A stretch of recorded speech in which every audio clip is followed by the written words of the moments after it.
Hello all, welcome to Taruna publications. आज की live class में हम पढ़ने वाले हैं रीजनिंग के टॉप 10 इम्पोर्टेंट क्वेश्चंस। तो जो भी आर्मी की तैयारी करने वाले हमारे भाई बहन हैं, जल्दी से क्लास के साथ जुड़ जाइए और आपके साथ जो तैयारी करने वाले और आपके साथी हैं उनको भी क्लास आप शेयर कर दीजिए। तो चलिए बिना टाइम वेस्ट किए स्टार्ट करते हैं आज का पहला क्वेश्चन। उससे पहले अगर आपने अभी तक की हमारी जो क्लासेज हैं आर्मी स्पेशल क्लासेज वो नहीं देखी हैं तो उनका लिंक नीचे डिस्क्रिप्शन में दिया हुआ है, तो वहां से वो क्लासेज आप जरूर देखना। और जो हमारी पीडीएफ है इम्पोर्टेंट क्वेश्चंस की, वो सभी पीडीएफ जो हम यहाँ पे सोल्व करवाते हैं क्वेश्चन, उन सभी की पीडीएफ हमारे टेलीग्राम जो चैनल है उस पर आपको मिल जाएगी। तो टेलीग्राम ग्रुप को भी आप ज्वाइन कर लीजिए, उसका लिंक भी नीचे डिस्क्रिप्शन में दिया हुआ है। चलिए स्टार्ट करते हैं पहला क्वेश्चन। देखिए इसमें आपको एक सीरीज यानी कि एक श्रृंखला दी हुई है, जो आपस में जितने भी इसमें एलिमेंट्स है वो सब आपस में संबंधित हैं और हमें ये वाला जो संख्या है ये हमें फाइंड करनी है। ठीक है, तो ये है यहाँ पे 5, 9, 14, 20 और 27। ठीक है, इनमें क्या संबंध है सबसे पहले आपको यही देखना है। तो देखो आपको साफ साफ दिख रहा है कि 5 के अंदर अगर 4 हम ऐड करते हैं तो 9 आ जाएंगे, फिर 9 में हम 5 जोड़ते हैं तो 14 आ जाएंगे, फिर 14 में हम 6 जोड़ते हैं तो 20 आ जाएंगे, और 20 में हम अगर 7 जोड़ते हैं तो 27 आ जाएंगे। इसी प्रकार देखो हम एक एक बढ़ाते जा रहे हैं, तो अब 27 के अंदर आप 8 जोड़िए, कितने आ जाएंगे आपके पास? 35 आ जाएंगे। कितने आ जाएंगे? 35 आ जाएंगे। अब ऑप्शन चेक कीजिए, ऑप्शन में मिल रहा है आपको, यानी कि डी ऑप्शन क्या है आपका, बिल्कुल सही है। तो जो भी आपके आंसर्स आए वो आपको क्या करना है, कमेंट बॉक्स में कमेंट करते जाना है। ठीक है, चलिए स्टार्ट करते हैं हमारा सेकंड क्वेश्चन। बढ़ई का जिस प्रकार आरी से संबंध है उसी प्रकार मेसन यानी कि मिस्त्री का संबंध किससे होगा? देखो बढ़ई अपना काम करने के लिए आरी को काम में लेता है, मिस्त्री किसको काम में लेता है बताइए? तो हमें पता है मिस्त्री करनी को काम में लेता है। किसको काम में लेता है? करनी को काम में लेता है। तो यहाँ ऑप्शन देखने की जरूरत ही नहीं है, सीधा हमें पता है करनी को काम में लेता है, तो ए ऑप्शन यहाँ पे सही होगा। इस प्रकार एक दूसरे से संबंध बताने वाले क्वेश्चन आपको जरूर एग्जाम में देखने को मिलेंगे। तो आप जो डेली रूटीन है, आसपास की जो दिनचर्या है, उसको भी आप देखते जाएं, उसको नोटिस करें कि किसका संबंध किससे होता है, तो वो क्वेश्चन आपके अपने आप ही सही हो जाएंगे। नेक्स्ट क्वेश्चन देखते हैं, क्वेश्चन नंबर 3। एक विशेष कोड है, उसमें ऑडिटोरियम को ये लिखा हुआ है। ठीक है, इस रूप में लिख दिया। उसी जो कोड है उसी कोड में इसको क्या लिखा जाएगा? ठीक है, मिस फॉर्च्यून को क्या लिखा जाएगा? मिस फॉर्च्यून को क्या लिखा जाएगा? ये आपका क्वेश्चन है। अभी ऑप्शन आपको दिए हुए हैं, कुछ भी नहीं करना आपको सिर्फ इसका संबंध इससे देखना है। अब देखो इसमें पहला जो हमारे पास एलिमेंट है वो क्या है? ए है। देखो इसका पहला इसके किस में चल गया? लास्ट में। इसका सेकंड इसके सेकंड लास्ट में चल गया, इसका थर्ड इसके थर्ड लास्ट में चला गया। इसी प्रकार जो इसका लास्ट एलिमेंट है वो इसका फर्स्ट एलिमेंट बन गया। तो इसका मतलब समझे आप, ये विपरीत कर्म है। कौन सा कर्म है? विपरीत कर्म है। इसी प्रकार आप इसको बनाइए, उल्टा कर दीजिए, मतलब सिर्फ उल्टा हुआ है, कुछ भी नहीं किया हुआ, तो इसको उल्टा कर दीजिए। इसका लास्ट तो क्या बन जाएगा? फर्स्ट बन जाएगा। सेकंड लास्ट क्या बन जाएगा? सेकंड नंबर पे बन जाएगा। इस टाइप से इसको बना लो। फिर क्या है? यू, फिर T, R, O, F, S, I, M बना लिया। अब मैच करो, E, N, U, T, R, O, F, S, I, M. पहला ही हमें ऑप्शन मिल गया है, तो ए ऑप्शन बिल्कुल क्या है? सही है। तो ऐसे आप संबंधों के अंदर जो ये शब्दों के अंदर जो संबंध होता है उस संबंध को आपको फाइंड करना है, फिर क्वेश्चन अपने आप हो जाएगा। तो इसमें हमें सीधा ही दिख रहा था कि ये विपरीत क्रम में है इसके आगे वाला, तो हमने इसी प्रकार से इसको कर लिया है। ठीक है। अब एग्जाम में इतना आपको लिखने की जरूरत नहीं है कि आप यहाँ पे डिजाइन बनाओ, आप सीधा ही देख लेना कि ई सबसे पहले आना चाहिए, फिर एन आना चाहिए, फिर यू आना चाहिए, तो ये यहाँ ई एन यू इस टाइप से आपको मिल जाएगा। पूरी देखना सीरीज, बिकॉज ये देखो स्टार्टिंग में सब में ई एन यू और ये सब दे रखा है, तो इस लगभग जो है वो समान ही दिए हुए मिलेंगे आपको, इसलिए आपको पूरा लास्ट तक देखना है, ठीक है, तभी आपका जो आंसर है वो सही आएगा। ओके, कोई डाउट है तो कमेंट बॉक्स में कमेंट कर सकते हैं आप। नेक्स्ट क्वेश्चन, क्वेश्चन नंबर 4, निम्न शब्दों को प्राकृतिक रूप से आरोही यानी कि असेंडिंग क्रम में रखने पर दूसरे स्थान पर होगा, दूसरे स्थान पर क्या आएगा? तो देखो आपको पता होना चाहिए कि सबसे पहले क्या आता है। सबसे पहले आता है 1 नंबर पे घर, घर के बाद में क्या आता है? गांव, गांव के बाद में क्या आता है? जिला, और जिले के बाद में क्या आता है लास्ट में? प्रांत। तो 1 नंबर पे घर, और हमें क्या पूछा है? दूसरे नंबर पे क्या आएगा? तो दूसरे नंबर पे क्या आएगा? गांव आएगा। तो ए ऑप्शन क्या है आपका? बिल्कुल सही है। तो इस प्रकार के क्वेश्चन तो हमारी बूढ़ी दादी नानी भी कर सकती हैं, तो आपको तो करने में बिल्कुल भी तकलीफ नहीं होनी चाहिए। नेक्स्ट देखते हैं क्वेश्चन नंबर 5 हमारा। देखो ये जो संबंध बताने वाला क्वेश्चन है, रक्त संबंध बताने वाला क्वेश्चन है, ब्लड रिलेशन का है ये। तो इसमें क्या है, जैसे जैसे आपको बोले ना वैसे वैसे आपको लिखते जाना है और आपको कुछ नहीं करना। पी क्यू का भाई है, तो इसको लिख लीजिए।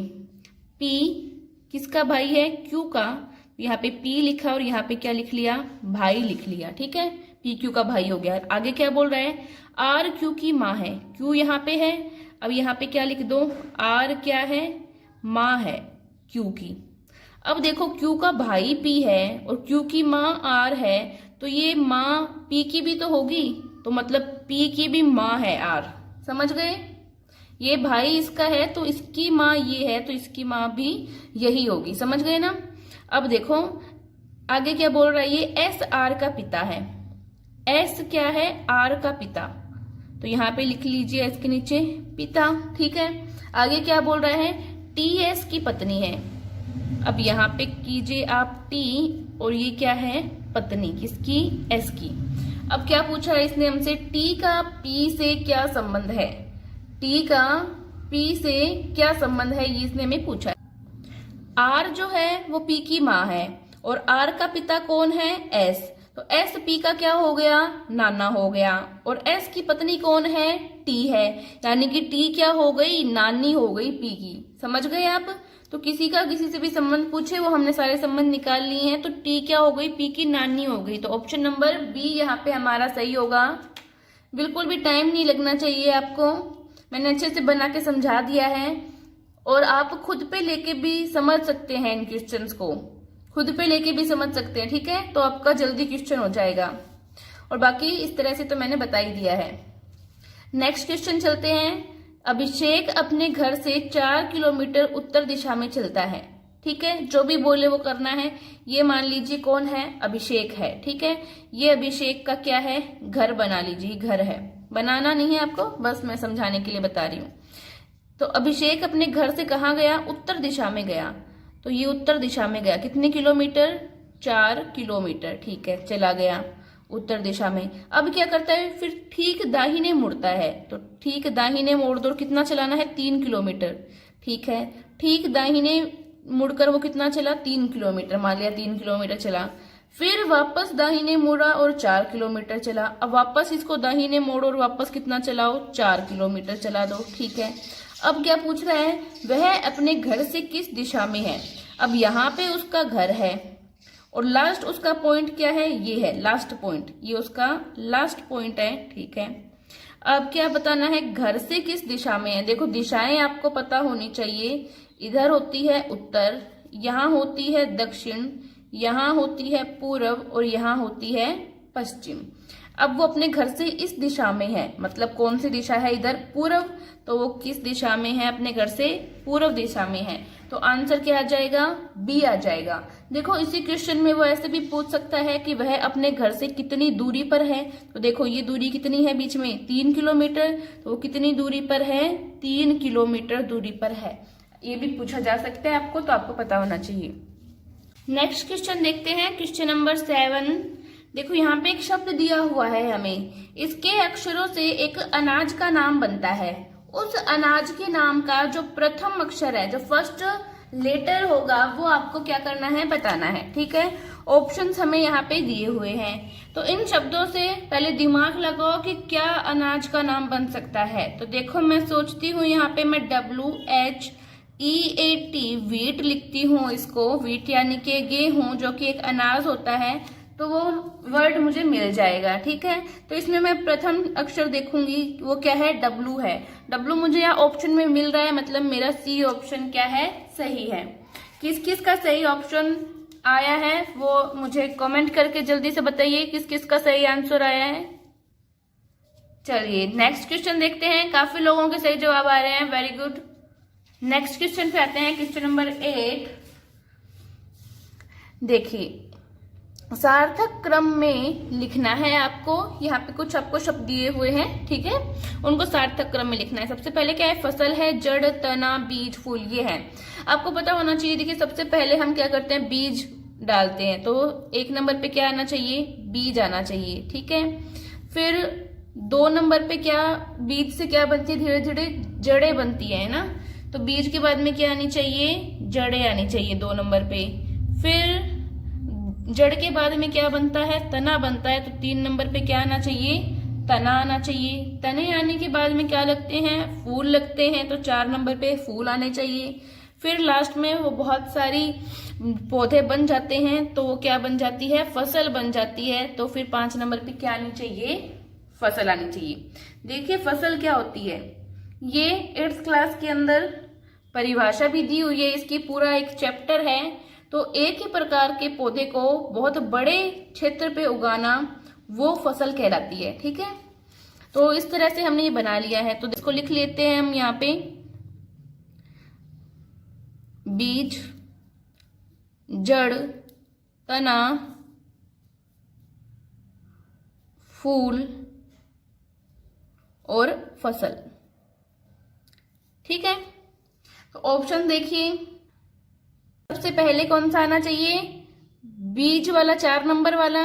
फिर उसके बाद में कौन सा आना चाहिए, 2 नंबर वाला। ठीक है, फिर कौन सा आना चाहिए, तना यानी कि 3 नंबर वाला। फिर कौन सा आना चाहिए, देखिए 5 नंबर पे कौन सा है, फूल, तो ये फूल वाला। फिर कौन सा आना चाहिए, फसल, तो ये फसल वाला। इसमें कंफ्यूज नहीं होना है आपको। तो यहाँ पे देखिए कौन सा ऑप्शन सही होगा, आपके सी जो ऑप्शन है वो यहाँ पे सही होगा। नेक्स्ट हम देखते हैं क्वेश्चन नंबर 9। यहाँ पे बार बार में लिखने की जरूरत नहीं है, आप सीधे ही देख सकते हो कि 1 नंबर पे क्या आएगा, 2 नंबर पे क्या आएगा। ठीक है, ये तो बस आपको समझाने के लिए मैंने बताया है। क्वेश्चन नंबर 9 देखिए, ओम, वाट, वोल्ट, इनसे संबंधित शब्द को आपको छांटना है। ठीक है, यहाँ पे हमें ऑप्शन दिए हैं, प्रकाश, ऊर्जा, घंटा और एम्पियर। आपको पता है ओम, वाट, वोल्ट ये सभी क्या होते हैं, मात्रक होते हैं, जो कि विद्युत से संबंधित हैं, किसी प्रकार जैसे प्रतिरोध से संबंधित हैं, विभव से संबंधित हैं, बट इनडायरेक्टली ये सभी किससे संबंधित हैं, विद्युत से संबंधित हैं। तो इसी तरह हमें यहाँ जो ऑप्शन डी में दिया हुआ है एम्पियर, एम्पियर विद्युत धारा का मात्रक होता है, हमें पता है। तो इनसे संबंधित शब्द क्या हो गया, एम्पियर हो गया। तो यहाँ पे डी ऑप्शन हमारा बिल्कुल क्या होगा, सही होगा। ठीक है, नेक्स्ट हम देखते हैं क्वेश्चन नंबर 10, जिसमें हमें यहाँ कुछ ये जो अल्फाबेट्स हैं वो दिए हुए हैं, इनके अंदर कोई संबंध है, उस संबंध के अकॉर्डिंग हमें यहाँ लास्ट वाला जो क्वेश्चन मार्क है, इसकी जगह जो अल्फाबेट आएगा वो हमें फाइंड करना है। ठीक है, तो यहाँ देखिए जे के अंदर अगर हम 1 ऐड करते हैं तो क्या आता है, के आता है। इसके लिए आपको ABCD आनी चाहिए। अगर भूल गए हैं ABCD और जो वर्णमाला है हिंदी वाली, तो वो एक बार दोबारा याद कर लीजिए, बिकॉज हम जो चीजें वापस रिकॉल नहीं करते हैं उनको भूल जाते हैं कई बार। ठीक है, तो इनको वापस याद कर लीजिए। अब के अंदर हम 2 ऐड करते हैं तो क्या आता है, M आता है। M के अंदर 3 ऐड करते हैं, हमें पता है P आएगा। P के अंदर 4 ऐड करेंगे तो T आएगा। अब 4 के अंदर T के अंदर इसी प्रकार क्या करो, 5 ऐड करो तो आपके पास क्या आ जाएगा, बताइए, Y आ जाएगा। Y ऑप्शन में है क्या, चेक करो जल्दी से। बिल्कुल B ऑप्शन के अंदर आपको Y मिल रहा है। तो आपका ऑप्शन क्या हो गया, सही हो गया। ठीक है, तो इस प्रकार आज हमने जो 10 इम्पोर्टेंट क्वेश्चन थे रीजनिंग के उनकी प्रैक्टिस की है, साथ साथ में आप लोगों ने भी प्रैक्टिस की है। रोज हमारी क्लास आएगी, आर्मी स्पेशल क्लासेस हैं ये, तो जो भी आर्मी की तैयारी करने वाले स्टूडेंट्स हैं वो इस क्लास को जरूर देखना और साथ साथ अपना नोटबुक और पेन भी रखना है और साथ में प्रैक्टिस करनी है। फिर भी कोई डाउट रहे तो आप कमेंट सेक्शन में कमेंट करके हमें बता सकते हैं। और मैं वापस बता रही हूँ, हमारे टेलीग्राम चैनल जो है उसको ज्वाइन कर लो ताकि उसके अंदर आपको सारी PDF अवेलेबल करवाई हुई है वो मिल जाए। तो बने रहें तरुणा पब्लिकेशंस के साथ। धन्यवाद।